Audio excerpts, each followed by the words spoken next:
Apakah hukum cerai, minta cerai masa mengandung suami tidak bekerja? Dengar baik-baik. Seorang suami tidak wajib bekerja. Baru tahu. Dah tahu wajib apa? Wajib bagi nafkah. Nampak? Sebab tu saya jawab, orang perempuan tak wajib pakai tudung. Dah wajib apa? Wajib tutup aurat. Dia tak mau pakai tudung, dia pakai baldi. Boleh? Tak ada masalah. Faham? Cuma mudahnya dengan jilbab. Faham tak lagi? Kena faham. Itu fiqh. Al-fiqhu maknahu al-fahmu. Fiqh kita mengaji agama nak faham, bukan nak pandai. Pandai dalam TikTok tu macam-macam sembang. Faham? Kita nak setakat faham. Okey? Jadi kalau maknanya perempuan, kalau maknanya dah kita berkahwin, wajib beri nafkah. Okey?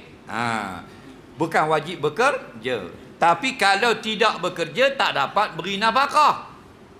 Kalau bekerja baru dapat beri nafkah, maka bekerja menjadi wajib. Malayatimul wajibu ila bihi fa huwa wajib. Faham lagi? Tidak sempurna kewajipan memberi nafkah, melainkan mendapatkan pekerjaan yang bergaji, maka mendapatkan pekerjaan yang ada gaji turut menjadi wajib.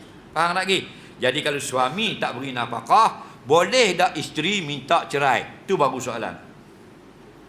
Jawabnya awal-awal lagi kena ingat satu hadis. Ayyuma imra'atin sa'alat talaqan min zawjiha min ghairi ba'sin. Nampak? Fal jannatu haramun 'alaiha atau kama qala, mana-mana isteri sengaja minta cerai dari suaminya, tidak ada kesalahan apa-apa, maka haram dah dia masuk surga.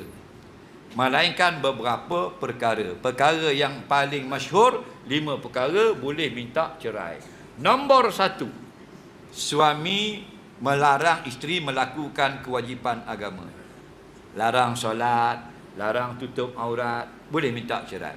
Okey. Nombor 2, suami suruh buat yang haram. Nak minta diliwat, nak suruh minum marak dan sebagainya. Suruh judi, minum ketung. Faham? Ketiga, suami mendera, sepak katuk terajang tumbuk atas muka bini. Faham? Yang keempat, suami dipenjarakan. Kebanyakan negeri dalam Malaysia minimal 3 tahun penjara. Okey?